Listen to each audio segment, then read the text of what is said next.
Bismillahirrahmanirrahim. Assalamualaikum warahmatullahi wabarakatuh.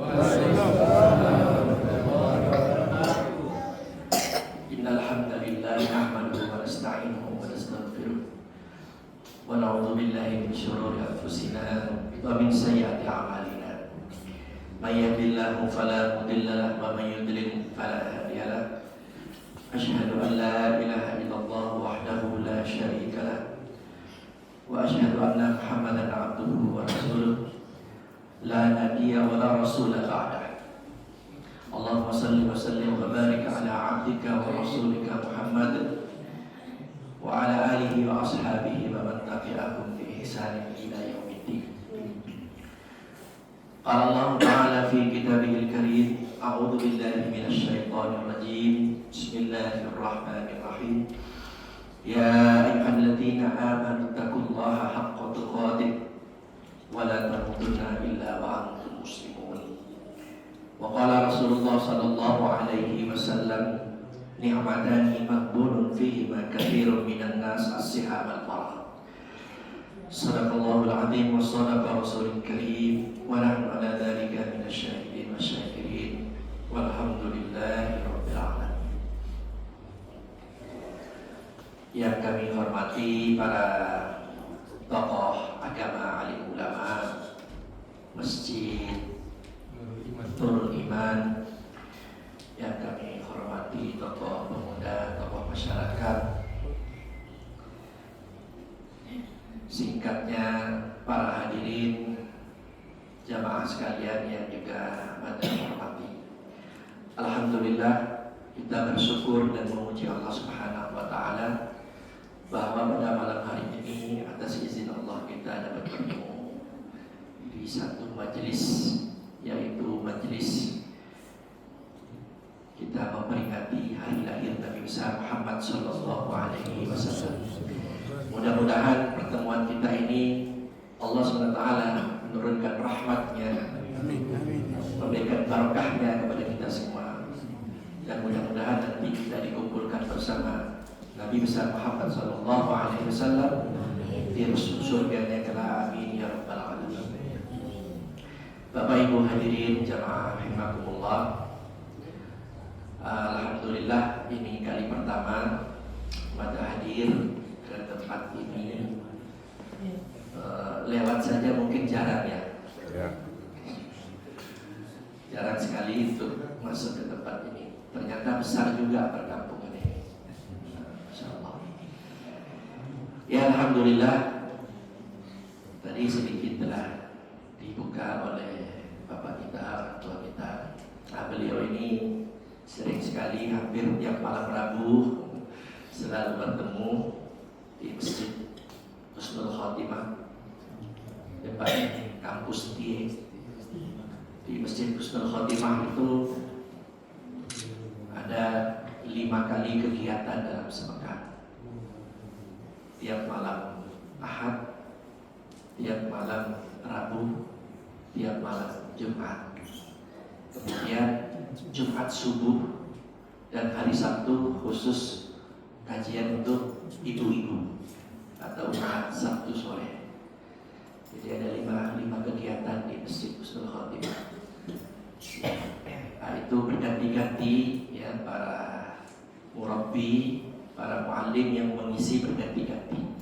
Adapun pada tiap malam Rabu mengisi di Masjid Husnul Khotimah. Baik Bapak Ibu sekalian, ini sebelum terlalu panjang berbicara, waktunya berapa lama Pak Ketua? Ini jam 8 lewat 10. Sampai jam berapa kita sepakati? Jam 10. Paling lama jam 10 ya. Paling lama itu. Ya mudah-mudahan bisa selesai sebelum jam 10. Ya. Baik Bapak Ibu para hadirin rahimakumullah. Momen kita berkumpul ini momen memperingati hari lahir Nabi besar Muhammad sallallahu alaihi wasallam. Yang pertama ingin saya sampaikan bahwa momen peringatan Maulid ini di tengah-tengah umat Islam kadang-kadang ada perbedaan. Ini mata perlu jelaskan dulu. Ya. Ada sebagian kaum muslimin, saudara-saudara kita juga yang menganggap tidak perlu ya kita memperingati Maulid Nabi. Ya, karena tidak dicontohkan oleh para sahabat dan para salafus saleh. Ini pendapat pertama. Kemudian sebagian kaum muslimin mengatakan perlu ya kita memperingati Maulid Nabi Sallallahu Alaihi Wasallam, lebih-lebih di zaman ini. Masing-masing ini punya dalil, masing-masing punya dalil, punya argumentasi. Ya, yang mengatakan bid'ah sehingga tidak melaksanakan, dan yang mengatakan boleh. Sikap yang terbaik kita saling menghargai. Kepada saudara-saudara kita yang menganggap ini bid'ah dan tidak mau melaksanakannya, tafadhol, silakan kita hargai. Jangan juga kita menunjuknya, biarkan itu pendapatnya, kita hargai. Tetapi sebaliknya, kepada saudara-saudara kita yang mereka itu merasa perlu memperingati, itu juga tolong dihargai. Ya, tolong juga dihargai. Karena pihak sebagian kaum muslimin yang mengadakan peringatan Maulid Nabi juga punya hujah, punya argumentasi, dan didukung dengan dalil-dalil. Ya, yang mendukung ini para imam-imam yang namanya dikenal oleh dunia. Di antaranya Imam As-Suyuti. Imam As-Suyuti ya, beliau membolehkan membawa dalil-dalil. Imam Ibn Hajar Al-Asqalani, beliau juga membolehkan. Imam Ibn Hajar Al-Haythami, beliau juga membolehkan memperingati Maulid Nabi. Imam As-Sakhawi, beliau juga membolehkan memperingati Maulid Nabi. Tentunya dengan dalil-dalil. Tapi saya tidak berbicara dalil di sini, nanti terlalu panjang. Intinya dua-duanya ini merasa punya dalil. Ya, sikap yang terbaik tidak usah dibenturkan. Sikap yang terbaik, fadhol, kalau tidak mau nggak apa-apa. Ya. Nah, kepada yang memperingati juga harap dimaklumi. Ya, kalau ini bisa kita lakukan, Islam itu indah. Yang kita prihatin ini saling menunjuk, saling mencela, saling menjatuhkan. Akhirnya yang senang siapa? Setan. Setan senang sekali. Ya. Allah menyuruh kita bersatu. Kerjaan setan itu apa? Mencerai-beraikan umat Islam. Jadi kita ini jangan ikut andil melegalkan proyeknya setan. Apa? Mencerai-berai umat. Nah, itu sekedar mengkontimah bahwa perbedaan-perbedaan itu tetap ada dari dulu sampai hari ini, dan itu tidak masalah. Ya. Yang penting kita saling menghargai saja. Ada seorang Nasrani yang bernama Michael Hart. Michael Hart. Beliau seorang penulis berkebangsaan Amerika. Tahun 1982 beliau menulis satu buku yang menjadi perdebatan dunia. Buku yang ditulis ini akhirnya kontroversi, menjadi perdebatan dunia. Buku ini sudah diterjemahkan dalam bahasa Indonesia yang diberi judul 100 tokoh yang paling berpengaruh di dunia. 100 tokoh yang paling berpengaruh di dunia, ditulis oleh Michael Hart. Dari urutan 100 tokoh orang-orang hebat di dunia yang punya pengaruh besar di dunia ini, nomor 1 Nabi Muhammad Sallallahu Alaihi Wasallam. Nomor 1. Inilah yang kemudian buku Michael Hart ini dikritik oleh banyak pihak. Kenapa harus Muhammad? Ya kan, lebih-lebih dia seorang Nasrani. Kenapa harus Muhammad? Dia mengungkapkan argumentasi-argumentasinya. Ya. Justru Nabi Isa, Yesus Kristus itu urutan ketiga. Urutan ketiga. Kemudian disusul Siddhartha Buddha Gautama, disusul penemu-penemu nama-nama yang terkenal, Aristoteles, ya, Bertrand Russell, Sigmund Freud, dan terus banyak. Alhasil dari orang-orang top yang namanya dikenal dunia, Rasulullah SAW itu menempati urutan pertama. Mengapa? Tidak ada satu tokoh pun di dunia ini yang sejarah hidupnya ditulis dengan sangat detail kecuali Rasulullah SAW. Ini alasan pertama. Tidak ada satu tokoh terkenal di dunia ini yang sejarah hidupnya itu ditulis dengan sangat detail kecuali Rasulullah. Bayangkan kalau kita buka hadis Nabi itu, ya, Masya Allah, ya, ditulis riwayat Nabi, ucapan maupun perbuatannya, sampai bagaimana Nabi mengajarkan cara masuk WC, keluar WC, mau tidur, bangun tidur, tidurnya Rasulullah seperti apa, doa apa yang dibaca, mau makan, bagaimana cara makan Rasulullah, mau tidur, bagaimana cara tidurnya Nabi. Ya, detail sekali. Gak ada tokoh-tokoh dunia yang merinci bagaimana masuk WC, enggak ada, kecuali Rasulullah. Dari yang sekecil-kecil hal sampai yang besar-besar perkara, bagaimana Nabi kita, ya, mengatur negara, itu semuanya dicatat dengan detail. Ini yang pertama. Ya, tidak ada satu tokoh dunia pun yang terkenal yang sejarah hidupnya ditulis dengan sangat terperinci kecuali Rasulullah. Yang kedua, tidak ada tokoh di dunia ini yang apabila namanya disebut, namanya itu dimusik, dihina, maka kaumnya dari timur sampai barat akan bangkit membelanya kecuali Nabi Muhammad SAW. Tidak ada, Pak, satu tokoh di dunia ini yang ketika tokoh itu, ya, dijelekkan, dijatuhkan, kemudian umatnya dari belahan timur bumi sampai barat ini bangkit membela kecuali Rasulullah SAW. Maka Michael Hart menulis 100 tokoh berpengaruh di dunia, nomor 1 Rasulullah SAW. Maka akan sampaikan ini sekilas, ya, tentang bagaimana riwayat perjalanan hidup Rasulullah, bagaimana para sahabat bersikap kepada Rasulullah, supaya kita bisa mengambil iktibar, mengambil pelajaran, ya, bersandarkan kepada sebuah kitab Sirah Nabawiyah, kitab sejarah Nabi yang paling terkenal, kitab yang berjudul Ar-Rahiqul Mahtum, satu kitab sirah yang ditulis oleh seorang ulama yang bernama Syekh Syafiur Rahman Al-Mubarakfuri. Kitab ini unggul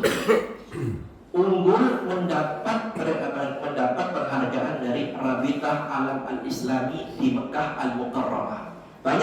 Banyak penulis sejarah itu banyak, tetapi kitabnya Syekh Mubarakfuri yang berjudul Ar-Rahiqul Mahtum mendapat penghargaan juara pertama penulisan kitab sejarah Rasulullah SAW. Maka akan sampaikan bersandarkan kepada kitab ini. Ya. Baik, kalau kita buka kitab itu, seluruh kitab sirah, sebelum membahas kelahiran Rasulullah, itu sebelum itu pasti dibahas kondisi Jazirah Arab sebelum kelahiran Nabi. Jadi sebelum membahas bagaimana kelahiran Rasulullah, kapan, itu dibahas di bagian awal itu kondisi Jazirah Arab sebelum lahirnya Nabi Muhammad SAW. Sebelum Rasulullah hadir, itu negeri Arab, Jazirah Arab ini, itu dikuasai oleh dua superpower dunia, yaitu Persia dan Romawi. Persia, nah ini orang-orang Majusi, penyembah api, dan Romawi, orang-orang Nasrani. Nah, Arab ini dikuasai oleh dua superpower ini. Kalau yang satu menguasai wilayah ini, yang lain menguasai wilayah yang lain. Ini sebelum Rasulullah Shallallahu Alaihi Wasallam wafat. Sebelum lahir, maaf. Ya. Ketika hari lahirnya Nabi Shallallahu Alaihi Wasallam, ya kita tidak merinci. Ini banyak perdebatan juga tentang hari lahirnya kapan. Masalah tanggal saja ada perbedaan. Ada yang mengatakan tanggal 8 Rabiul Awal, ada yang mengatakan tanggal 9, tanggal 10, ada yang mengatakan tanggal 12 Rabiul Awal. Tetapi pada jumhur, mayoritas ulama mengeluarkan pendapat Rasulullah itu lahir tanggal 12 Rabiul Awal, tahun Fil, Amul Fil, tahun Gajah. Ya. Pendapat jumhur, mayoritas ulama menguatkan tanggal 12 Rabiul Awal. Nah, ketika Rasulullah Shallallahu Alaihi Wasallam lahir, ada tanda-tanda kenabian yang menggencangkan dunia. Apa tanda-tanda kenabian itu? Ada 10 balkon istananya Kisra. Kisra ini pembesar orang-orang Persia yang menyembah api. Itu namanya Kisra. Ya. Istana Kisra ada 10 balkon. Tahu balkon? Balkon itu bangunan tingkat atas, ya, yang kadang-kadang dibangun menjorok keluar, itu namanya balkon.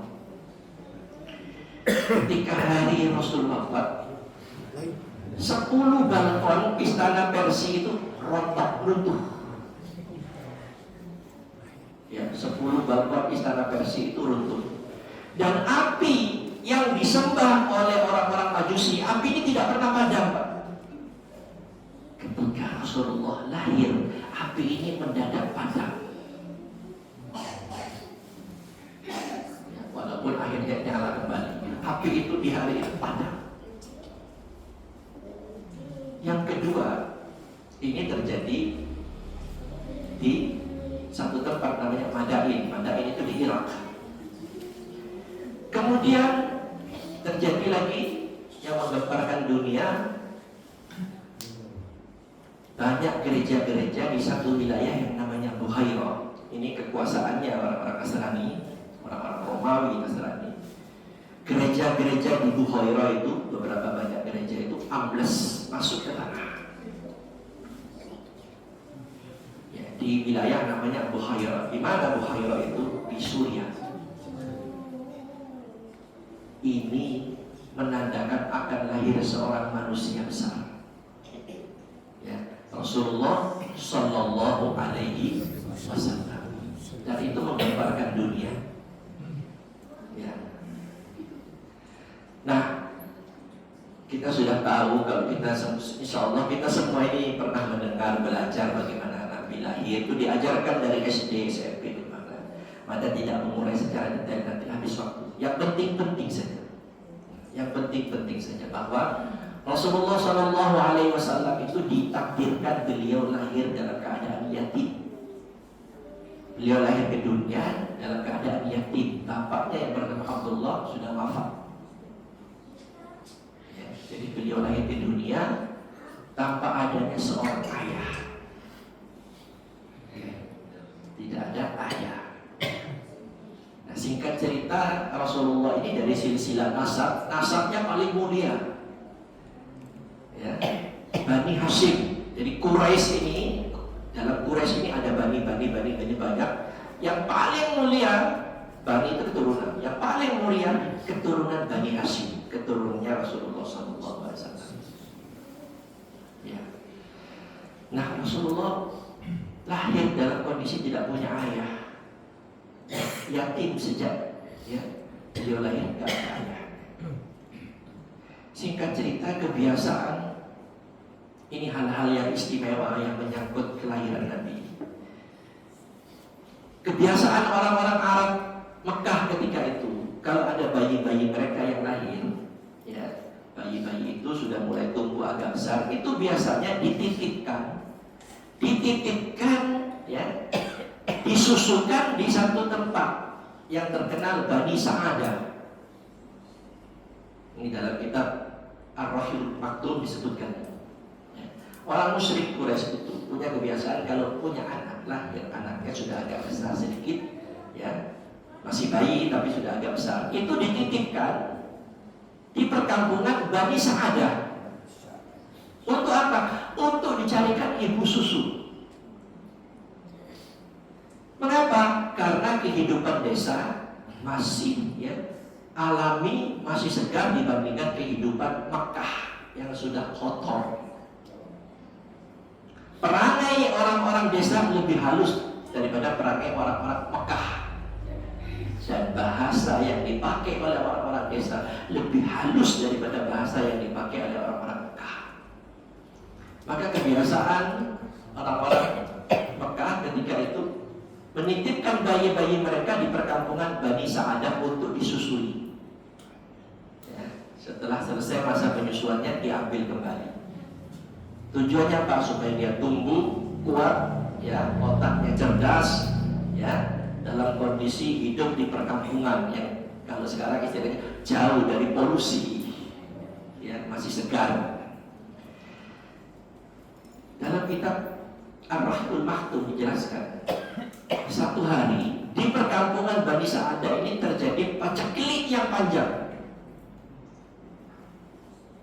Musim kering, ya, musim panas yang luar biasa, musim paceklik, sehingga terpaksa orang-orang perkampungan Bani Sa'adah ini keluar, meninggalkan kampung mereka ini, pergi ke Mekah untuk apa? Mencari bayi-bayi, ya, untuk disusui. Karena apa? Mereka mengambil upah, dibayar, ya, diupah.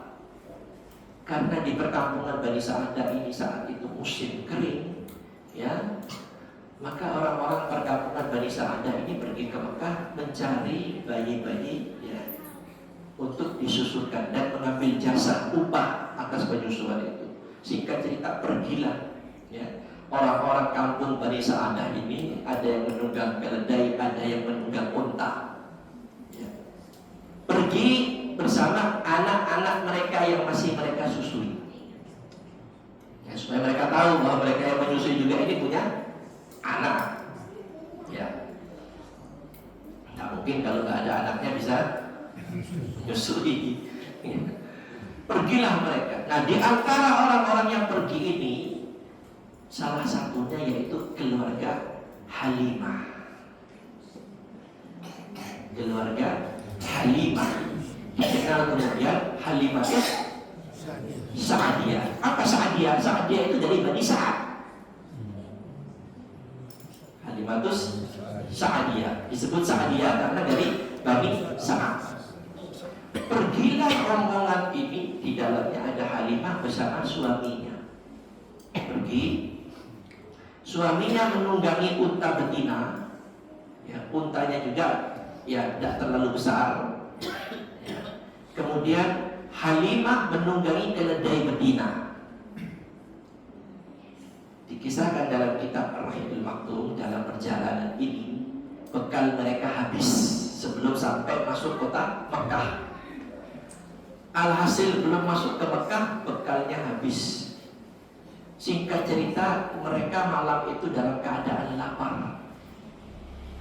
Sementara unta yang mereka miliki ini, air susunya sudah mulai kering, sehingga tidak diperas, tidak mengeluarkan susu, sudah mulai habis.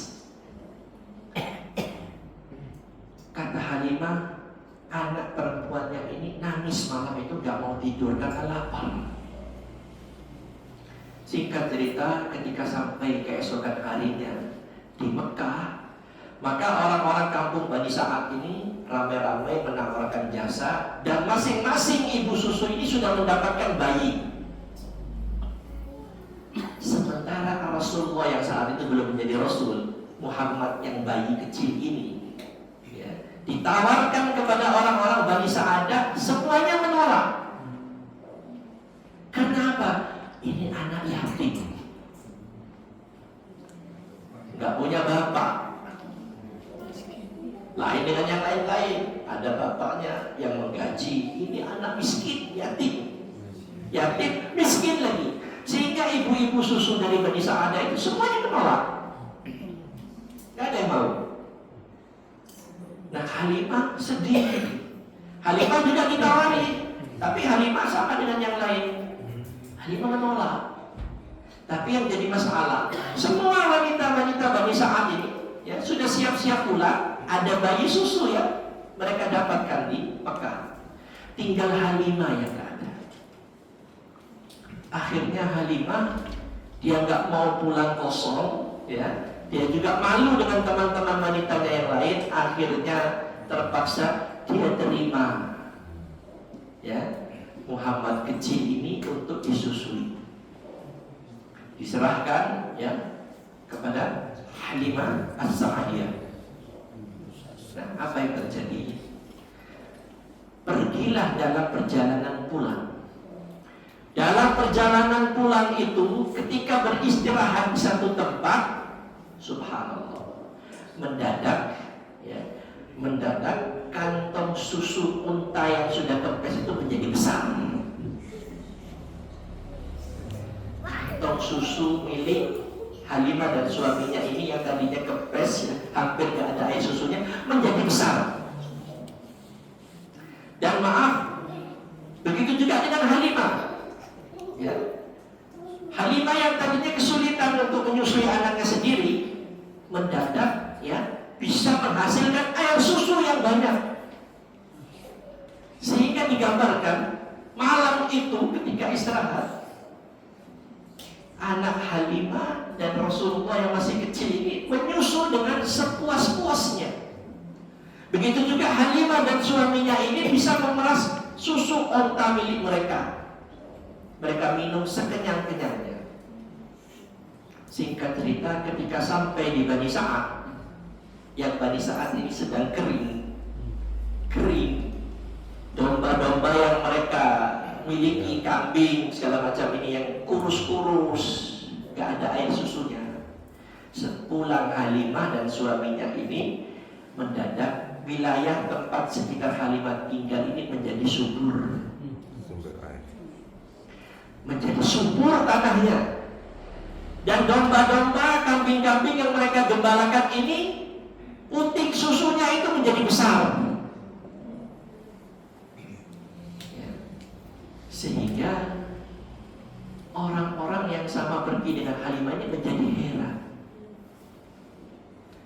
Fenomena apa ini? Ya.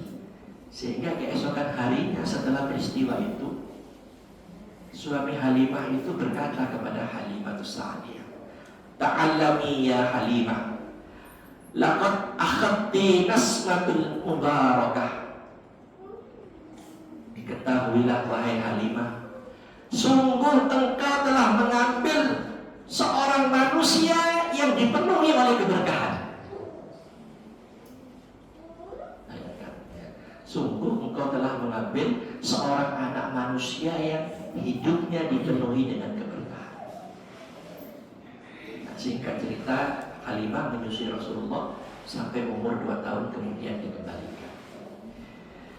Baik, kita lanjutkan ya. Rasulullah tumbuh besar ya, menjadi orang yang dewasa ya. Kemudian Rasulullah ya, diangkat menjadi Nabi dan Rasul umur 40 tahun. Kenapa umur 40 tahun? Ya, para ahli menjelaskan umur 40 tahun itu puncak kematangan. Umur 40 tahun. Maka Rasulullah berdakwah, ya, menyampaikan risalah, menyampaikan perintah Allah Subhanahu wa taala, ya. Ya ayyuhal mudaththir qum fa'anzir wa rabbaka fakabbir. Ini ayat pertama yang memerintahkan Rasulullah untuk berdakwah. Wahai orang yang berselimut. Rasulullah berselimut kedinginan setelah pulang dari Gua Hira, melihat sosok Jibril alaihi salam. Ketakutan Rasulullah. Nah, saat itu Jibril membawa wahyu, Iqra bismi rabbika, dan seterusnya. Nah, Rasulullah menggigil ketakutan, ya, dihibur oleh istrinya Khadijah radhiyallahu anha. Maka Allah memerintahkan, ya ayyuhal muzammil, qum fa'anzir. Hai orang yang berselimut, bangun, berikan peringatan umatmu. Maka Rasulullah mulai menyampaikan dakwah. turunlah firman-firman Allah, ayat-ayat surat Makkiyah. Dalam Al-Quran itu ada dua. Ada surat yang turunnya di Madinah, disebut surat Madaniyah. Ada ayat-ayat yang turun di Mekah, disebut surat Makkiyah. Rasulullah mulai menyampaikan dakwahnya. Ya. Apa yang didapat dari dakwahnya? Rasulullah yang oleh orang-orang musyrik ketika sebelum Nabi diberi gelar Al-Amin karena jujurnya. Al-Amin, orang yang amanah, sangat dipercaya sebelum menjadi Nabi. Setelah Rasulullah diangkat menjadi Nabi dan Rasul menyampaikan risalah, berubahlah gelar Al-Amin itu menjadi apa? Sahirun Majnun, tukang sihir, orang gila. Bukan mendapat penghargaan, Pak. Nabi bawa Islam itu dapat cacian, Pak. Sahirun Majnun, tukang sihir dan orang gila. Diludahi, disimpan kotoran unta di belakangnya ketika sedang rukuk di depan Ka'bah. Ya.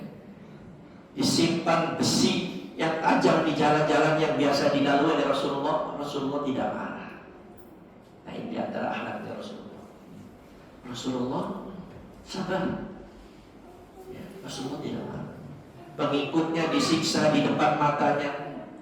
Bahkan ada yang dibunuh. Ya, Yasir dengan keluarganya disiksa, Bilal disiksa. Ya, Rasulullah tidak bisa membela karena tidak punya kekuatan.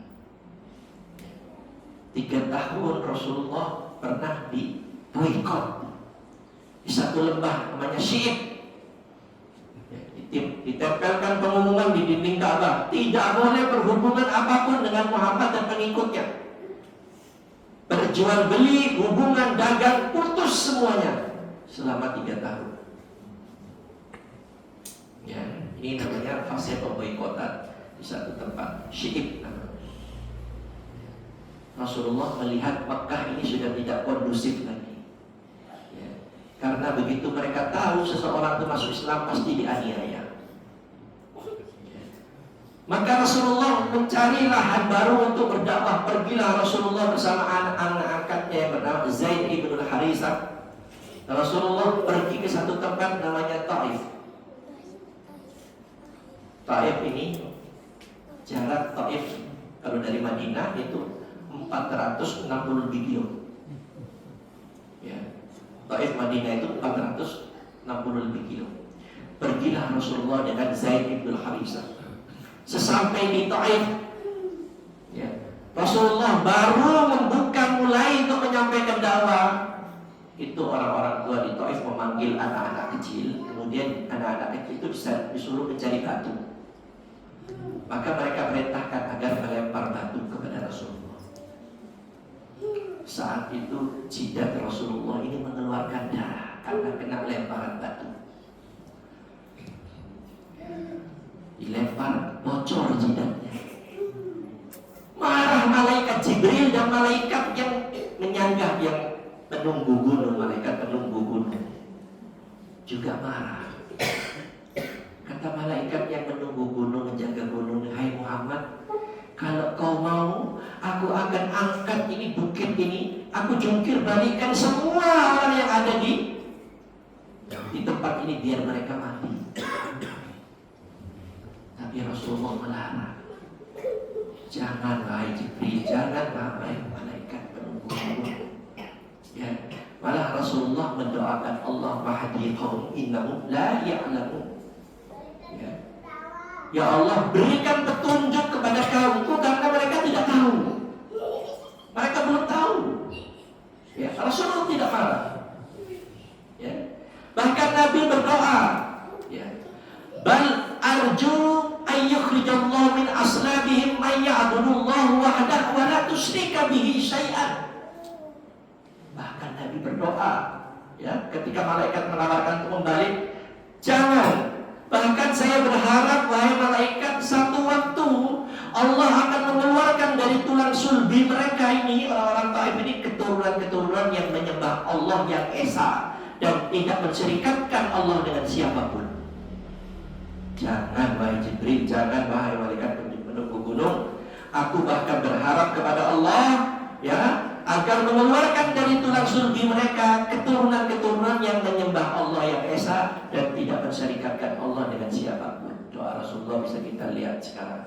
Tidak ada satu orang musyrik pun di Taif. Taif itu jadi tempat yang paling subur di Mekah. Ya, Taif ya.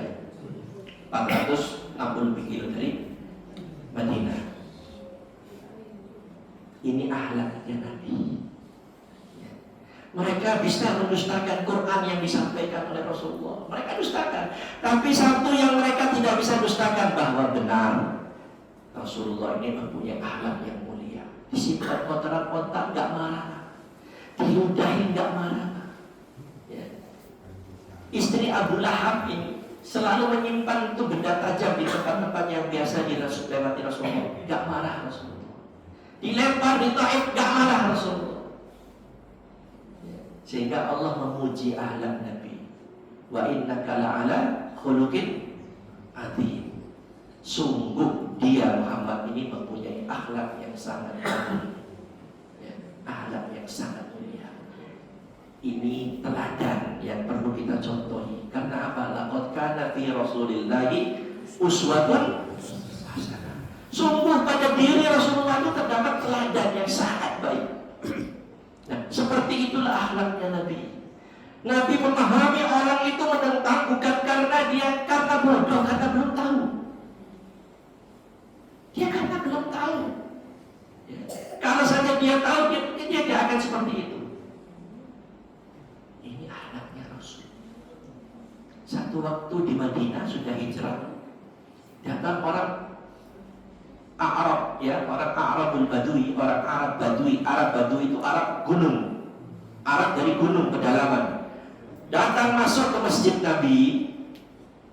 Sebelum dia masuk ke dalam, di sudut masjid ini sudah masuk, ya, sudah masuk ke dalam masjid. Di bagian sisi masjid itu dia kencing, nih orang Arab Badui. Dilihat oleh sahabat berdiri, marah semuanya. Ya. Ketika si Arab Badui ini sedang kencing, sahabat ini lari ingin menarik orang. Rasulullah berteriak, jangan, biarkan, suruh selesaikan dulu dia kencing, jangan dicegah, selesaikan dulu hajatnya. Apa di antara larangan Rasulullah ini? Melarang supaya jangan dicegah. Sebab kalau dicegah, ditarik, itu kencingnya, najisnya kemana-mana. Biarkan, selesaikan dulu hajat dia. Setelah selesai, baru orang ini, ya, Rasulullah memerintahkan sahabatnya untuk mengambil air satu ember, menyiram di atas bekas najisnya si Arab gunung ini. Kemudian dipanggil Arab gunung ini dengan halus. Rasulullah menasihati dengan bahasa yang sangat sopan, sehingga si Arab gunung ini merasa bersalah dan merasa malu kepada Rasulullah SAW. Ini akhlaknya Nabi. Di lain waktu ketika Nabi di Mekah, Nabi ingin masuk ke dalam Ka'bah.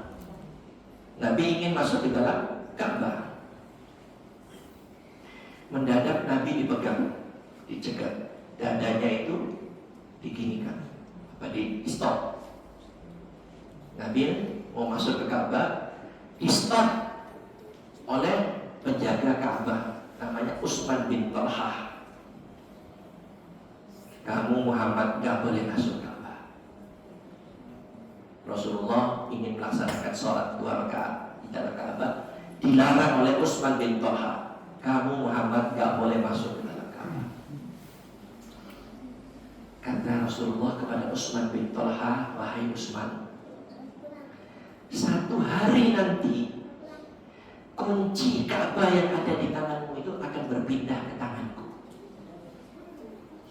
Satu hari nanti kunci Ka'bah yang kau pegang di tanganmu itu akan pindah ke tanganku, wahai Talha. Utsman bin Talha.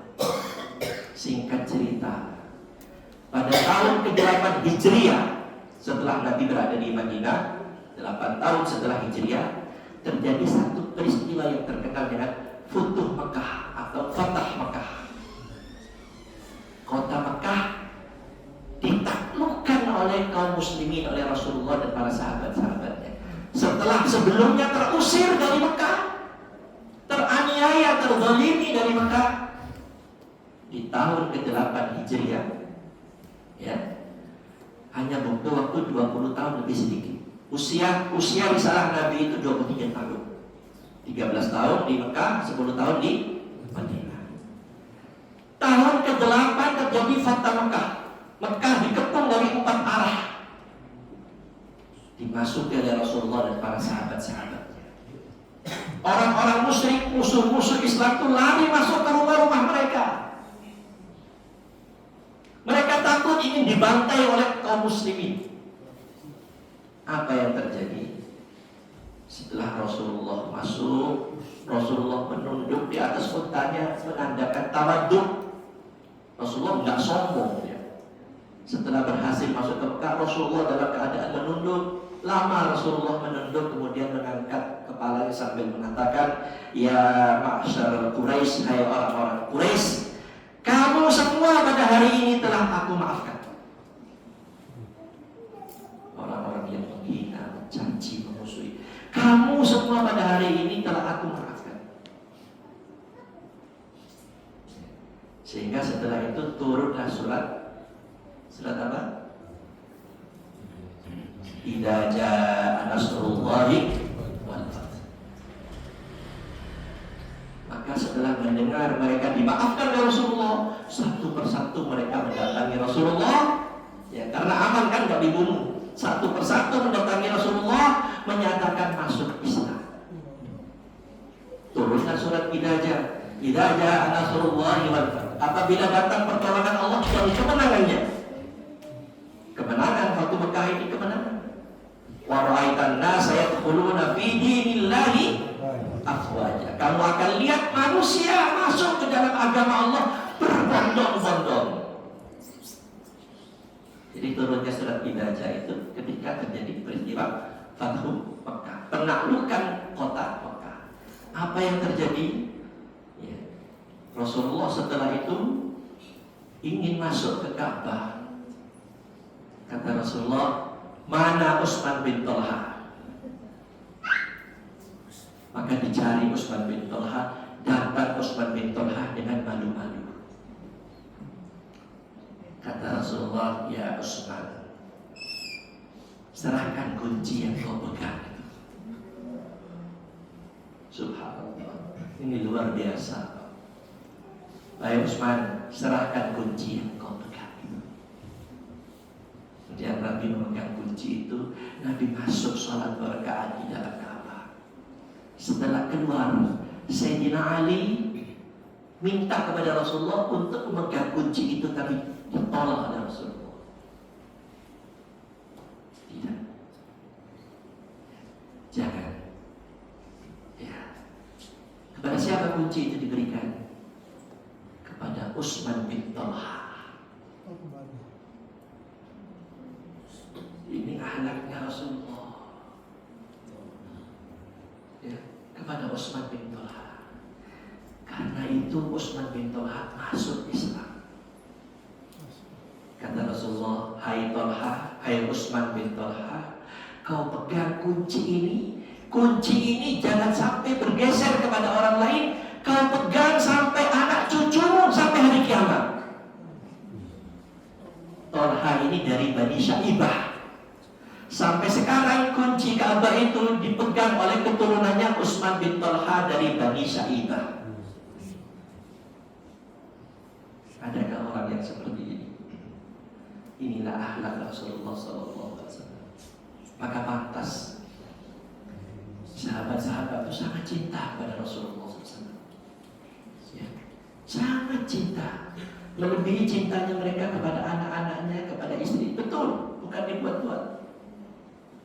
Karena akhlak Rasulullah itu luar biasa. Ya. Musuh saja itu meneteskan air mata melihat akhlak Rasul, apalagi sahabatnya. Maka tidak heran sahabat itu begitu sayang dan cintanya kepada Rasulullah SAW. Sampai diriwayatkan ketika Khabbab, ya, sahabat Rasulullah namanya Khabbab, ditawan, ya, ditawan oleh orang-orang musyrik Mekah. Yang menawan Khabbab ini Abu Sufyan, gembong musyrikin Mekah. Abu Sufyan ini menawar Habab. Habab mau dieksekusi, ya, mau dipancung lehernya. Sebelum dipancung, Habab ini ditawarkan oleh Abu Sufyan. Hai Habab, maukah kau bujuk Muhammad suruh datang kemari? Ya. Kau kami bebaskan, bisa berkumpul dengan anak-anakmu. Sebagai gantinya Muhammad yang ada di tempat ini kau pulang, kami bebaskan. Apa kata Habab? Wallahi, demi Allah, aku tidak rela Rasulullah SAW tertusuk duri di kakinya walau secuil. Aku nggak rela. Padahal resikonya mati. Aku tidak rela Rasulullah SAW tertusuk duri walaupun secuil di kakinya. Aku tidak rela. Geleng kepala Abu Sufyan. Ma ra'aitun nasi, aku tidak pernah melihat ma ra'aitun nasi ahadan yuhibbu li ahadin ka hubbu ya Muhammadan. Aku tidak pernah melihat manusia yang mencintai manusia yang lain mengalahkan kecintaannya sahabat Muhammad kepada Muhammad. Tidak ada di dunia ini, kata Abu Sufyan, orang yang saling mencintai mengalahkan kecintaannya sahabat Muhammad kepada Muhammad. Ya. Di lain waktu ada seorang Muslim yang tertinggal hijrah, namanya Suhaib bin Sinan. Orang kaya, hartanya banyak di Mekah. Dia tertinggal untuk hijrah, yang lain sudah hijrah, Suhaib tertinggal hijrah. Dia tidak bisa menahan rindu kepada Rasulullah SAW. Tidak tahan dia, karena lama tidak melihat wajah Rasulullah SAW. Maka Suhaib bin Sinan atau Suhaib Ar-Rumi, ya, disebut Suhaib Ar-Rumi karena dia keturunan orang-orang Romawi. Aslinya dari Mekah. Suhaib bin Sinan ini tidak bisa menahan rindunya, sehingga dia diam-diam dia kemas barang-barangnya. Seluruh hartanya dia kemas, dia naikkan ke beberapa ekor unta. Maka diam-diam pada satu malam setelah dia siapkan semua, dia pergi meninggalkan Mekah malam hari, Pak. Dahulu kalau orang mau hijrah, Pak, sembunyi-sembunyi, Pak, nggak berani terang-terangan.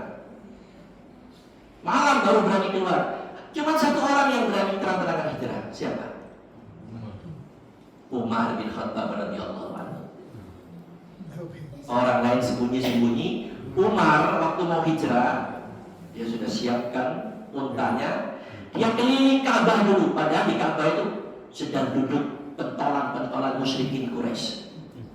Dia sengaja keliling Ka'bah pengumuman. Hei Quraisy, ketahuilah hari ini Umar bin Khattab akan pergi ke Madinah menyusul Rasulullah SAW. Siapa yang mau istrinya menjadi janda, anaknya menjadi yatim, hadapi saya. Gak ada yang lain. Umar ini kata Rasulullah, Rasulullah pernah tersenyum. Sedang jalan sama Umar, tiba-tiba Rasulullah tersenyum. Kenapa aku tersenyum ya Rasulullah? Saya melihat setan tadi di depan itu. Ketika berpapasan, setan itu melihat engkau, lari setan itu. Rasulullah sampai tersenyum. Setan itu lari. Umar bin Khattab. Ya. Nah, Suhaib setelah dia siap, dia keluar diam-diam malam-malam dengan beberapa ekor unta yang di atasnya itu barang-barang Suhaib, kekayaan Suhaib dibawa semua. Akhirnya bocor. Orang musyrik tahu ternyata Suhaib ini ingin pergi ke Madinah. Ketahuan, dikepung Suhaib, dikejar, dikepung, dicegat di tengah jalan. Hai Suhaib, hendak kemana engkau?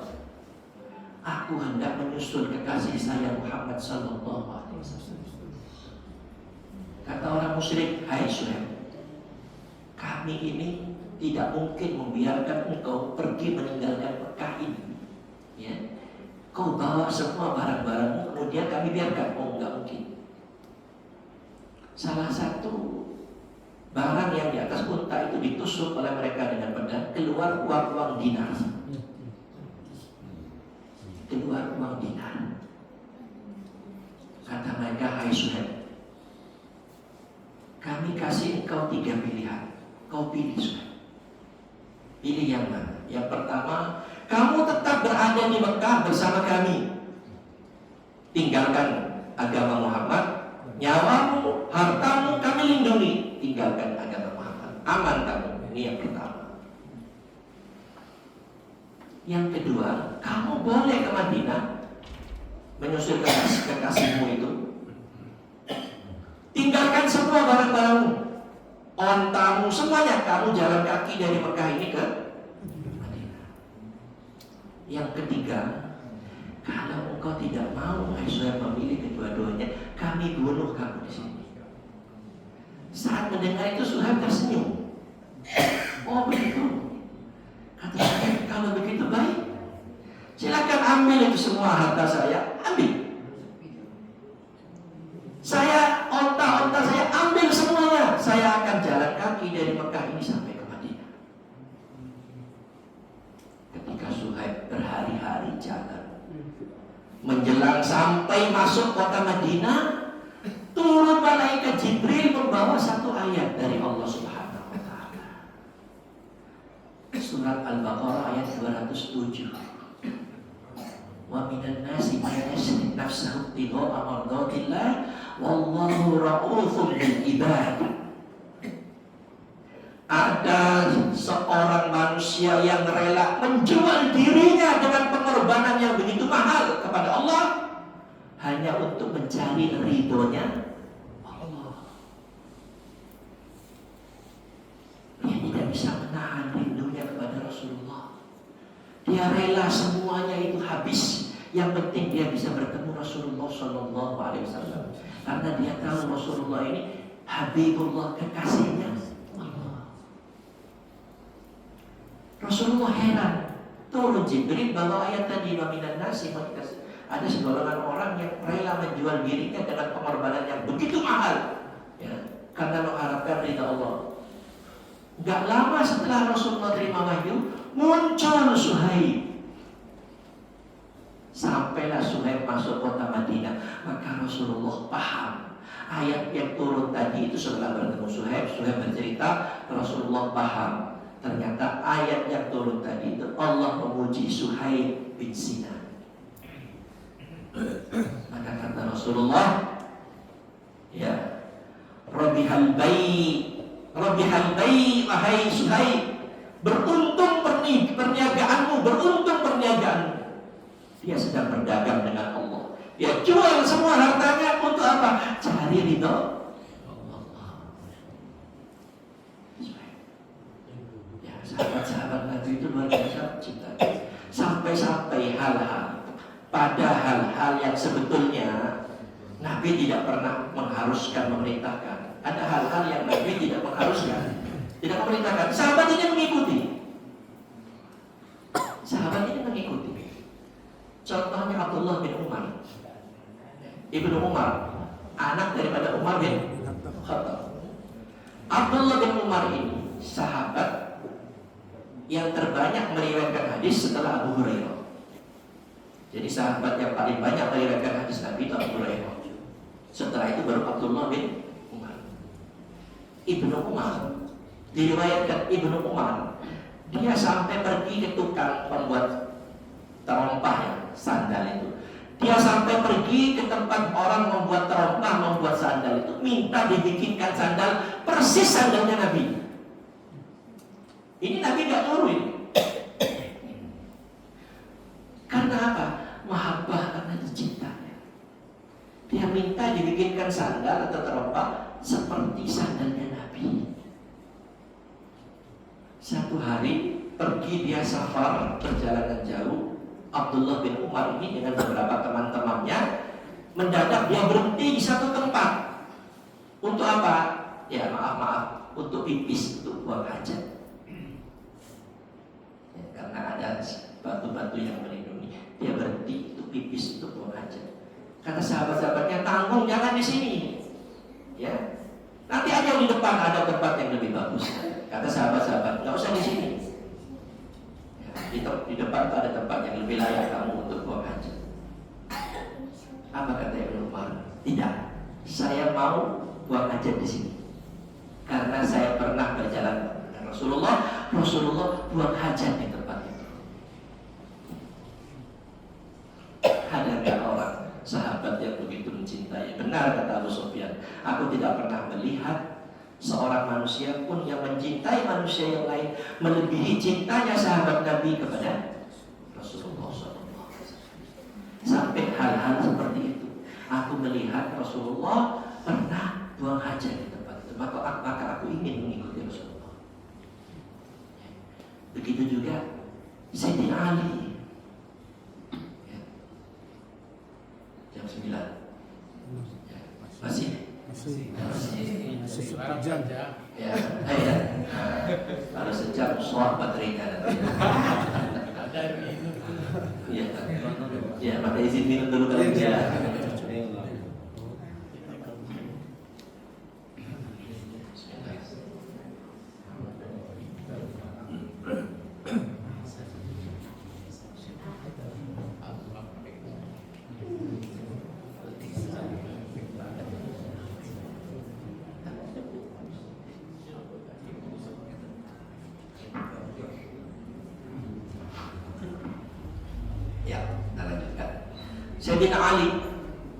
Sayyidina Ali ini menantu Rasulullah, ya, sepupu dan menantu Rasulullah SAW. Ya.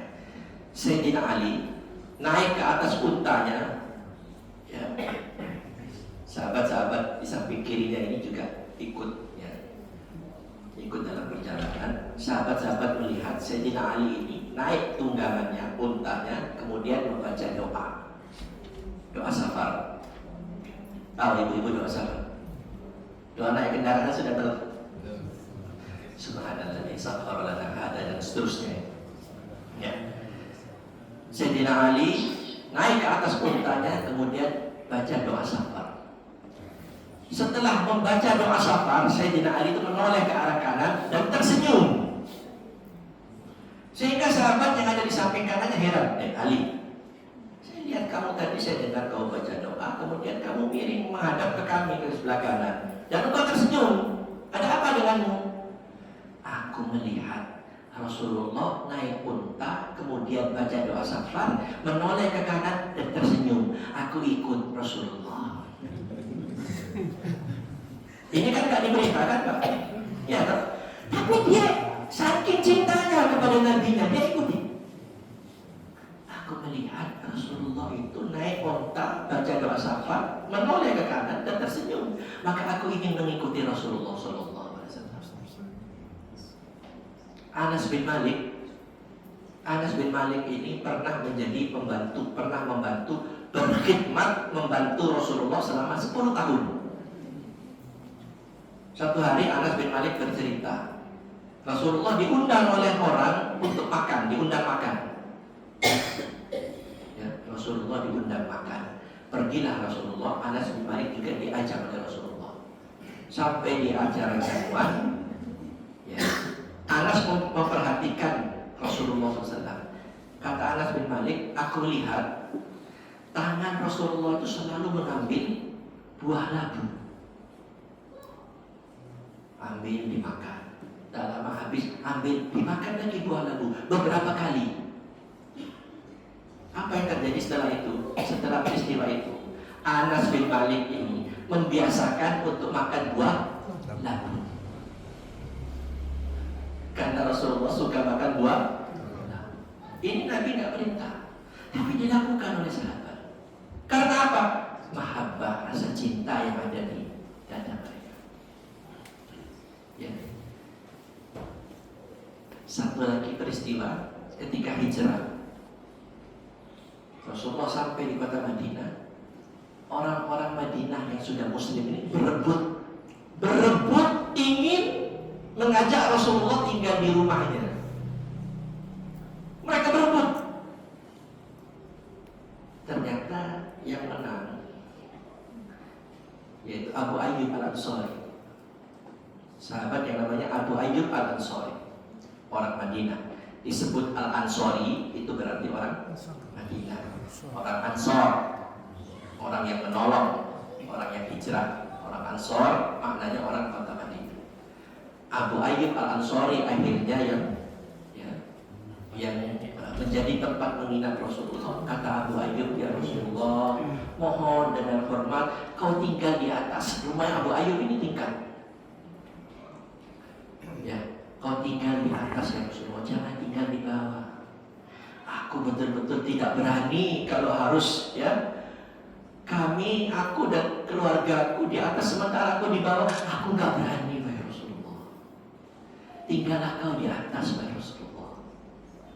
Tapi Rasulullah menolak, jangan hai Abu Ayyub, biar aku di bawah saja. Rasulullah memberikan alasan, kenapa aku memilih di bawah? Supaya orang-orang yang ingin bertemu dengan aku itu mudah untuk menemui aku. Akhirnya dengan berat hati dikabulkan oleh Abu Ayyub. Apa yang terjadi? Ketika ada Rasulullah di rumah Abu Ayyub, di mana Rasulullah tidur itu di lantai bawah. Abu Ayyub tidak berani langsung lurus di tempat tidur. Abu Ayyub cari tempat yang agak jauh. Kata Abu Ayyub, aku takut debu-debu yang diinjak di lantai atas itu akan jatuh. Dulu nggak ada rumah seperti ini, rumah kayu itu. Aku takut debu-debu di atas itu mengenai Rasulullah. Maka Abu Ayyub kalau dia tahu Nabi di situ, dia pilih tempat lain. Ini sahabat Nabi yang cintanya kepada Rasulullah. Bahkan Rasulullah itu bukan hanya manusia. Dulu zaman Rasulullah masjidnya dari apa bahannya? Lantainya Masjid Nabawi dulu itu dari tanah, Pak. Nggak ada keramik, Pak. Lantainya dari tanah, tiang-tiangnya itu dari batang pohon kurma. Atapnya itu dari ilalang. Tahu ilalang? Apa ilalang bahasa Bimanya? Ati. Atapnya dari ilalang, ati. Lantainya tanah, tiang-tiangnya batang pohon kurma, atapnya ilalang. Tapi manusia-manusia yang mengisi masjid Nabi ini, manusia yang akan menggoncangkan dunia. Manusia pilihan. Manusia yang telah diceluk oleh Rasulullah dengan Al-Quran selama 23 tahun. Dari terusir, teraniaya di Mekah, dizalimi, sampai berhasil kembali menguasai Mekah. Bahkan di zaman Umar bin Khattab, dua superpower Persia dan Roma takluk di bawah kaum muslimin. Di zaman Umar bin Khattab, superpower yang ditakuti takluk, tunduk di bawah kaum muslimin. Mereka tunduk di bawah kaki-kaki para orang-orang hitam. Pengikut Rasulullah banyak orang-orang kayak Bilal itu banyak. Raja-raja itu terpaksa takluk di bawah kakinya orang-orang hitam, menunduk-nunduk di zaman Umar. Masjid Nabi dulu nggak ada keramika, apalagi lampu hias seperti ini nggak ada. Tapi masjidnya selalu penuh. Dan manusia-manusia yang mengisi masjid itu orang-orang terbaik yang akan menggoncangkan dunia ini. Di zaman kita sekarang ini masjidnya licin-licin, Pak. Kalau nggak hati-hati kita kepleset, Pak. Tapi mohon maaf, kadang-kadang yang isi masjid orang-orang tua, Pak. Mohon maaf. Tapi di sini juga banyak juga yang muda-muda. Kita sedih, Pak. Saya, Pak. Anda sedih. Anda berdakwah di Bima ini hampir 30 tahun keliling, Pak. Kota kabupaten itu sudah cukup lah. Luar biasa. Kerusakan di dalam Islam ini luar biasa. Kalau di kota banyak maksiat, tapi banyak juga baiknya, Pak. Masjid-masjid masih banyak orang datang sholat ke masjid. Tapi kalau di kabupaten, ya Allah, sedih kita, Pak. Ada masjid yang sama sekali tidak disentuh oleh masyarakat. Kullu muslim, semuanya ini Islam. Yang banyak di dalam masjid itu, mohon maaf ini Pak ya, yang banyak itu kotoran tikus dan kotoran cecak Pak. Semuanya Islam. Ini nyata, bukan cerita. Ini pengalaman perjalanan dakwah kami seperti itu kan. Anak-anak usia muda yang nikah yang nikah punya anak 1-2 itu asli hampir tidak ada yang sholat Pak. Gak tahu najis Pak. Najis itu gak ngerti Pak. Suruh baca kalimat sepotong syahadat aja gak mampu. Asyhadu Allah, asyhadu Allah. Sebetulnya kita ini punya PR besar Pak. Kita punya PR besar untuk menyadarkan umat ini. Maka sangat bodoh kalau umat ini berantem ribut karena masalah-masalah kecil. Masih ada persoalan besar yang harus kita selesaikan hari ini, dan itu menjadi prioritas. Masih banyak orang yang gak sholat, masih banyak peminum khamr, masih banyak maksiat. Lebih-lebih belakangan ini orang sudah gak punya rasa malu Pak. Nah, kembali kepada ini. Nabi ketika berkhutbah di Masjid Nabi, Masjid Nabawi, itu biasanya Nabi itu berdiri di salah satu tiang pohon kurma itu. Nabi berdiri di depan tiang itu. Kalau capek, Nabi bersandar. Kalau capek dia bersandar. Tiang pohon kurma itu. Satu hari datang wanita Madinah, orang Ansor, datang menemui Nabi mengatakan seperti ini. Ya Rasulullah, aku melihat usiamu sudah semakin tua. Kira-kira bagaimana pendapatmu kalau aku bikinkan mimbar, sehingga engkau bisa berkhutbah di atas mimbar. Kalau engkau capek, kau bisa duduk ya Rasulullah. Kata Rasulullah, kalau kau mau, silakan kau bikin. Si perempuan Madinah ini punya anak tukang kayu Pak. Kata Rasulullah, kalau kau mau silakan kau bikin. Singkat cerita, setelah selesai dibikin, dibawalah itu mimbar ke Masjid Nabi. Mulai hari itu Nabi mulai pindah tempat dari tiang itu ke mimbar. Nabi mulai berkhutbah. Ketika mulai pertama Nabi mengangkat suara berkhutbah, itu tiang yang biasa dipakai bersandar oleh Nabi menangis Pak. Ini diriwayatkan oleh Imam Bukhari dalam kitab Sahihnya. Tiang yang dijadikan Nabi bersandar itu di depan itu menangis Pak. Karena apa? Kehilangan Rasulullah. Sahabat ini mendengar tangisan daripada batang pohon kurma itu. Sampai Nabi turun dari mimbar, kemudian dipeluk oleh Nabi, dia elus-elus sampai dia diam. Kata Rasulullah, kalau aku tidak turun membujuknya, mengelus-elus sampai kiamat, dia akan menangis kepada Rasulullah. Begitu cintanya Pak, ya, kepada Rasulullah SAW. Jadi bukan hanya manusia, ya, bukan hanya sahabat, ya, batang pohon kurma ini menangis, tidak ingin kehilangan Rasulullah SAW. Ya, maka bandingkan dengan kita hari ini. Kadang-kadang syariat Nabi kita permainkan. Mohon maaf, maka harus sampaikan. Lebih-lebih hari ini orang sudah mulai jauh dari Islam. Orang karena fulus ingin terkenal, nggak malu-malu Pak, nggak malu-malu dia jual dirinya. Maaf ini maka harus sampaikan. Coba lihat yang punya HP itu, hanya karena konten ingin dapat uang dari Facebook, rela dia pura-pura sholat, dibikin lucu-lucu Islamnya. Karena fulus, dia nggak tahu bahwa semua amal itu ada tanggung jawabnya di hadapan Allah. Masih banyak kerjaan lain sebetulnya. Lebih-lebih yang belakangan ini viral, ya, ada seorang yang terkenal, ya, terkenal bukan karena baiknya, karena buruknya. Tahu kan Bapak-bapak? Ya. Luar biasa Pak, nggak punya malu Pak, laki maupun perempuan. Belum pernah terjadi di Amerika sekalipun. Tidak ada anak di Amerika memberikan homer kepada orang tuanya kecuali di Bima ini. Tahu Bapak? Tahu kan? Amerika saja belum tentu ada seorang anak memberikan minuman keras kepada ibunya kecuali di Bima ini. Saking hebatnya. Saking hebatnya. Tahu nggak ibu-ibu? Gak usah saya sebut. Coba. Nah, sebagian tahu, tapi banyak yang nggak tahu.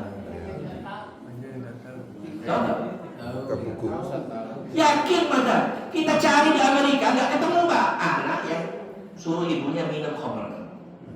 Tapi di Bima ini ada. Coba. Apa kita mau diam? Apakah orang yang Allah titipkan ilmu ini akan menutup mulutnya? Ya. Di Maumere tanggal 13 ada kontes baris berbaris pencok. Ada videonya itu Pak. Saya dapat kiriman videonya. Baris berbaris pencok. Mereka senang tepuk-tepuk tangan. Tanggal 13, tanggal 15 digoncang oleh Allah. Ternyata kemarin sore mata jalan di dekat kampung Seraya ada juga Pak yang seperti itu. Padahal itu sama dengan dia ingin mengundang azab Allah. Dipakai lucu-lucu agama ini Pak. Nanti kalau diingatkan, kita ini mengingatkan, ada urut bikin dari ya. Ada juga yang bela, ini yang heran kita ini. Ada juga yang bela ya, biarkan itu kan mereka berekspresi, biarkan itu untuk lucu-lucu. Ini akal di mana ini orang Muslim ini? Yang terakhir yang viral ini perempuan 3 laki 2 perempuan 1 ini kotor jorok betul Pak, gak punya malu. Yang menyedihkan ini orang Bima Pak. Coba orang non Muslim biarin aja mau congkir balik mau zina ya kafir biarkan. Islam Pak. Bima lagi. Bima. Bima tak malu. Apa yang gak ada di Bima ini sekarang Pak? Ada semua Pak. Orang jual arak masih bebas dia jual arak. Tahu di Bima ada orang jual arak putih? Ya kalau Anda tahu sampai tempat-tempatnya tahu. Arak putih. Narkoba, jangan tanya di Bima ini Pak. Mikir deh. Narkoba itu sama dengan arak, kenapa? Merusak akal. Narkoba pengedarnya Muslim orang Bima. Pemakainya Muslim orang Bima. Backingnya Muslim orang Bima. Bahkan backingnya punya pangkat di sini. Ini bukan konon, fitnah nyata ini. Kok tega-tega? Kok tega-tega hanya karena 1 juta berkatakan 100 juta? Ya. Dia rusak anak bangsa ini. Anak-anak yang nantinya akan menjadi penerus ya bangsa ini dihancurkan mentalnya Pak. Sebetulnya itulah pengkhianat itu Pak.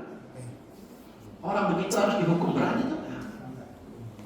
Ditumpul. Harus dihukum berat itu. Ya. Kok tega? Bima ini Pak tahun 70-an. Namanya dikenal dunia Pak. Sejak tahun 70-an. Mungkin bapak-bapak pernah kenal ya, Syekh Abu Bakar Hussein. Ya. Ya? Rumahnya kan dekat-dekat sini aja kalau nggak salah.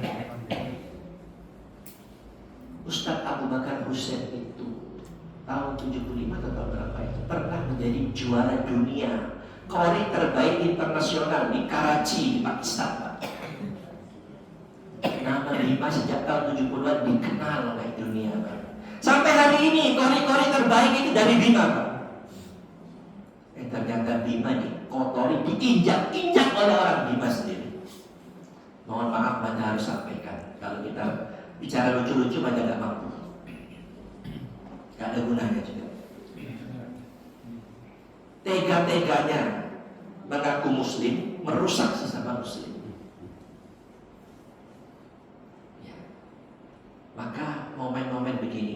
kesempatan, makanya Mada mau hadir karena ingin mengingatkan, ingin menggambarkan seperti itu loh Rasulullah. Dulu Islam itu seperti itu, teraniaya, terzolimi.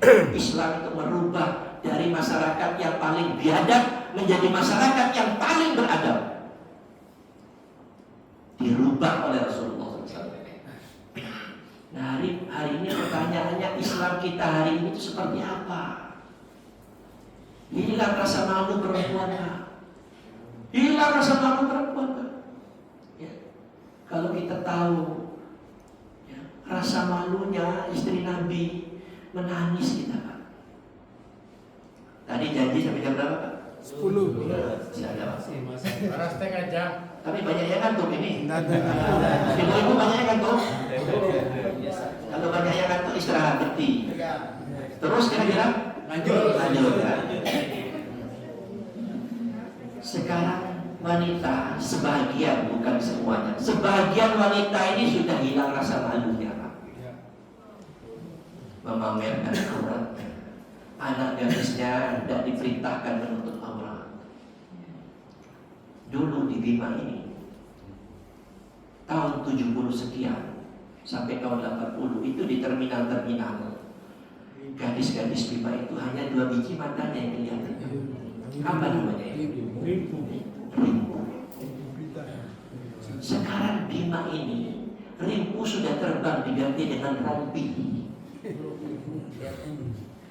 You can see, kau boleh lihat aku. Sehingga mohon maaf, hilang rasa malu perempuan. Ya, dibuka, diperlihatkan rambutnya, diperlihatkan separuhnya, diperlihatkan, maaf ini mohon maaf, pahanya, betisnya diperlihatkan Pak. Diobral Pak. Yang aneh orang tuanya nggak melarang Pak. Kenapa ada rimpu di Bima? Kenapa? Di Bima ini dulu kerajaan Kesultanan Islam yang kuat.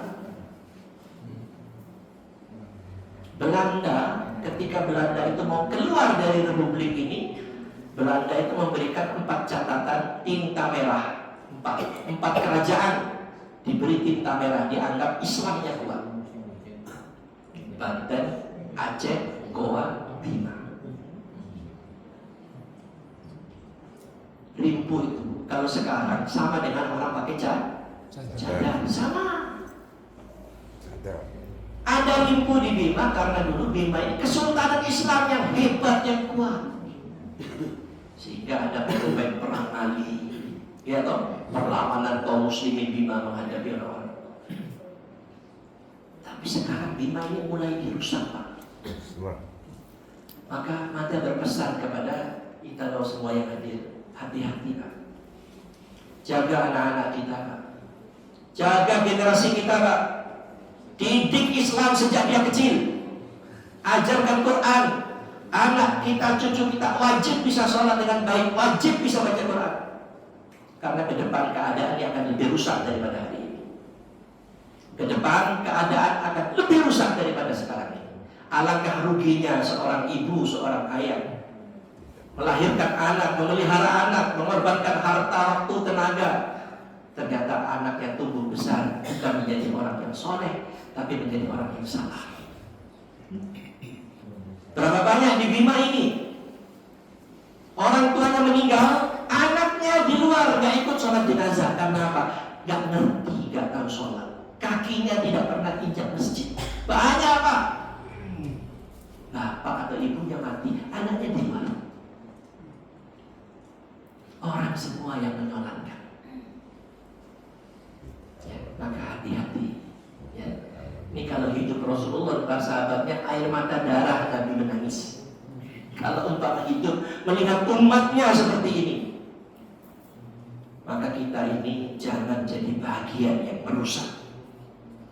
Jadilah kita bagian ya yang memperbaiki umat, jangan merusak umat. Ya. Sebagai apapun kita, orang awam, pedagang, petani, guru, aparat, jangan menjadi bagian yang merusak umat. Jadilah kita bagian yang memperbaiki, memelihara umat. Ya, jangan sebaliknya. Karena apa? Kita nanti akan dituntut di hadapan Allah SWT. di bagian akhir ini Mada akan membuat kesimpulan dari seluruh ceramah ini. Kesimpulannya bahwa Rasulullah Shallallahu Alaihi Wasallam ini Allah cinta kepada Rasulullah, malaikatnya cinta kepada Rasulullah. Maka Allah katakan Innallaha wa malaikatahu yusholluna 'alan nabi ya ayyuhalladzina amanu shollu 'alaihi wasallimu. Sesungguhnya Allah berselawat kepada Nabi. Apa makna Allah berselawat? Allah itu memberikan puji-pujian, memuji Nabi. Wa malaikat tahu. Apa makna malaikat berselawat kepada Nabi? Malaikat itu memohon, berdoa kepada Allah agar Rasulullah diberikan kemuliaan. Maka Allah perintahkan ya ayyuhalladzina amanu shollu alaihi wasallim. Orang-orang beriman, berselawatlah kamu atas diri baginda Rasulullah Sallallahu Alaihi Wasallam. Ya.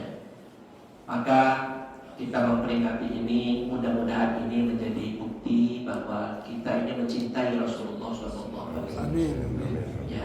Bukti cinta itu diantaranya yaitu ini tadi, ya, mengetahui sejarah perjalanan hidup Nabi. Bagaimana kita bisa mencintai seseorang sementara kita tidak tahu?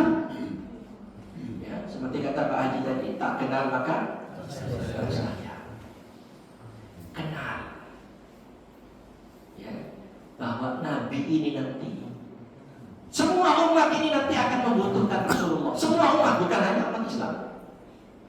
Ini bagian akhir, ya. Nanti di padang mahsyar, semua ciptaan dari yang pertama sampai yang terakhir dikumpulkan di padang mahsyar. Berapa lama dikumpulkan? Ada yang tahu? Ya. Imam Ibnu Katsir, seorang pakar ahli tafsir mengatakan 50.000 tahun. Maka dikatakan, kul mata'ud dunya qalil. Katakan kehidupan dunia ini hanya sebentar. Kehidupan dunia ini nggak ada apa-apanya dibandingkan panjangnya kehidupan akhirat. Qalil, sedikit sebentar.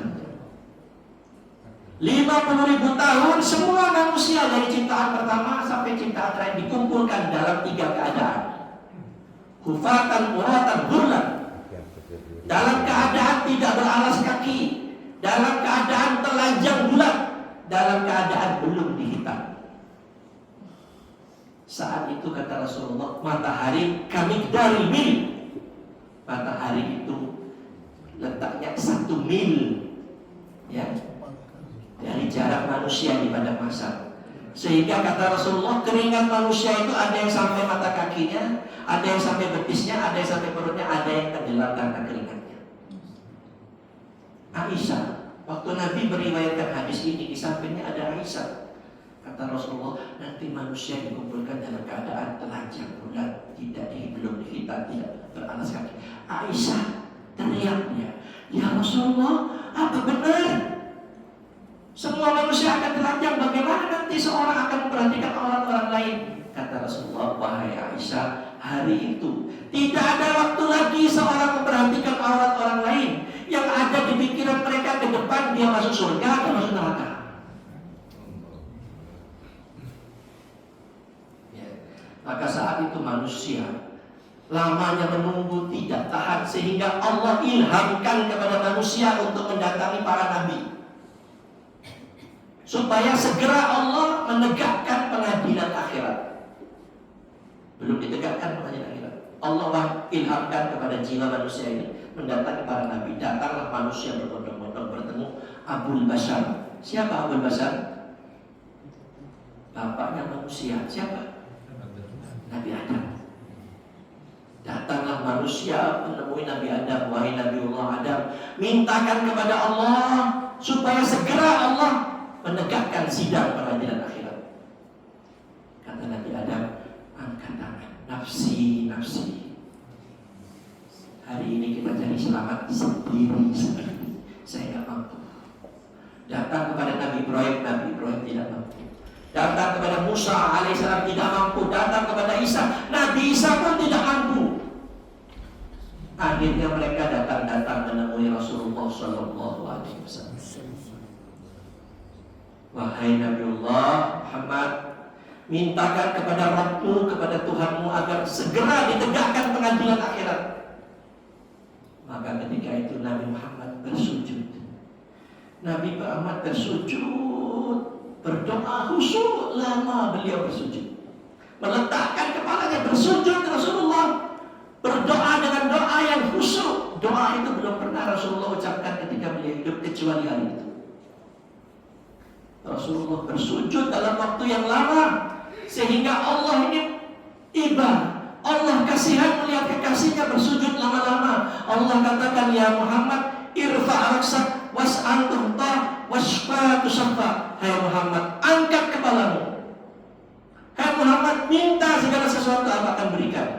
Hai Muhammad, berikan syafaat siapapun yang kau kehendaki, aku akan berikan syafaat. Setelah itu baru ditegakkan proses pengadilan akhirat. Semua manusia nanti butuh kepada Rasulullah. Nah, hari ini agama Rasulullah jadi main-mainan, Pak. Ya, ngaku Islam, ngaku umat Rasulullah, ya. Tapi mereka melecehkan syariat Nabi. Ya. Tidak sedikit manusia berani membuka auratnya hanya karena konten tadi itu. Bahkan berkata-kata kotor, gak punya malu. Hilang rasa malu sebagian kaum muslimah. Ya. Terakhir, ini untuk semua ibu-ibu supaya tahu, maka akan cerita. Istri Nabi yang paling muda dan satu-satunya gadis, siapa? Aisyah. Istri Nabi yang paling muda. Tinggal satu rumah bersama Rasulullah umur 13 tahun. Baru tinggal satu rumah di Madinah. Satu-satunya gadis. Istri Nabi yang lain yang banyak-banyak itu janda.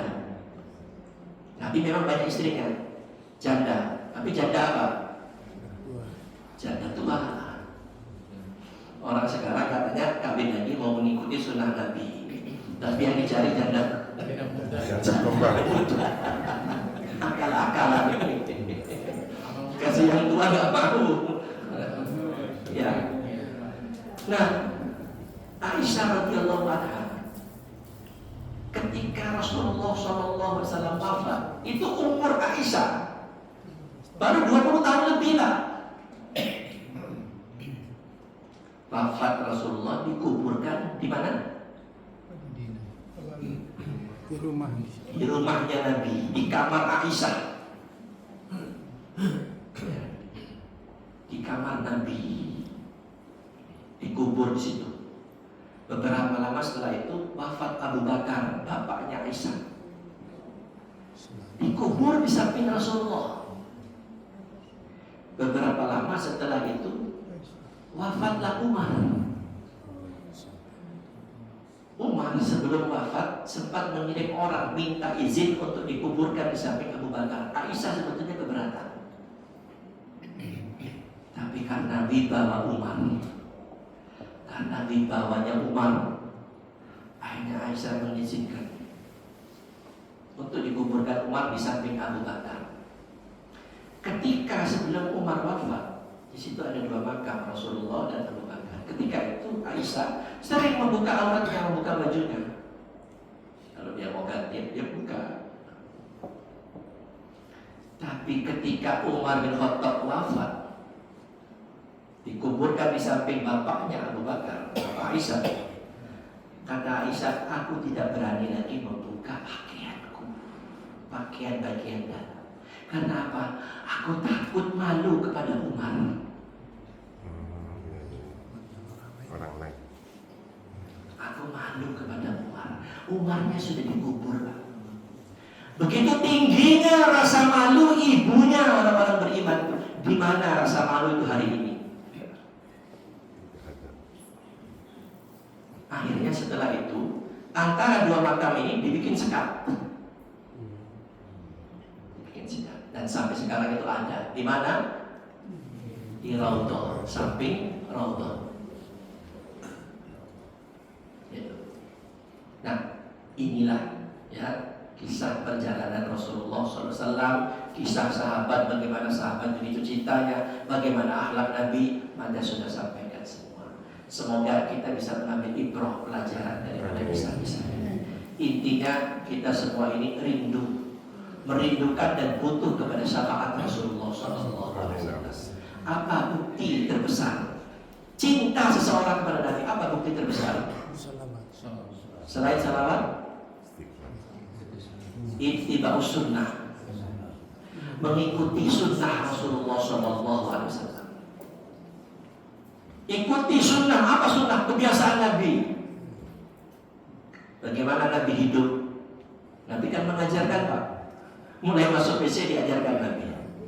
Masuk WC kaki kiri baca doa, keluar kaki kanan baca doa, mau makan baca doa, habis makan baca doa. Sampai Rasulullah mau tidur mencontohkan miring ke kanan, pinggang di samping kanan, meletakkan tangan ini di pipinya, kemudian Rasulullah baca doa. Bangun tidur baca doa, mau naik onta tunggangan baca doa, keluar rumah baca doa. Nabi mau menyisir saja baca doa. Alhamdulillah, Allahumma kama hasanta khalqi fahsin khuluqi. Nabi pakai sendal sebelah kanan dulu, melepasnya sebelah kiri. Nabi mau pakai baju tangan kanan dulu, dia masukin, keluar tangan kiri. Nabi mau minum, mau makan tangan kanan. Hari ini masih banyak, mohon maaf, masih banyak orang Islam minum dengan tangan kiri. Kata Rasulullah, kata Nabi, setan itu makan dan minum dengan tangan kiri. Orang beriman harus makan dan minum dengan tangan. Jadi bukti cinta yang terbesar ini, mohon maaf, bukan memperingati maulid, bukan ini yang terbesar. Ittiba'us sunnah, mengikuti sunnah Nabi. Ikuti.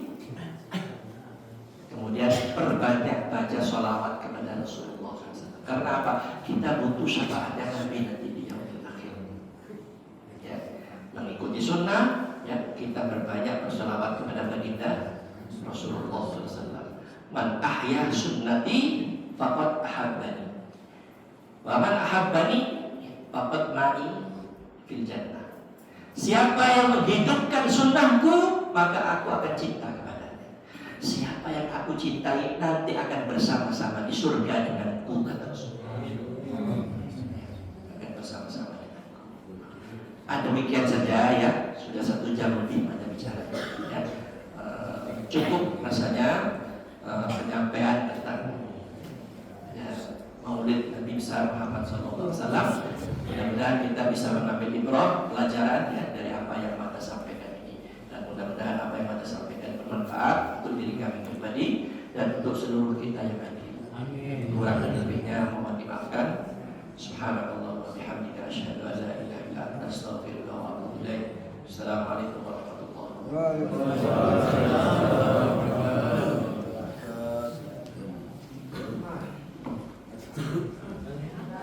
Sambung aja.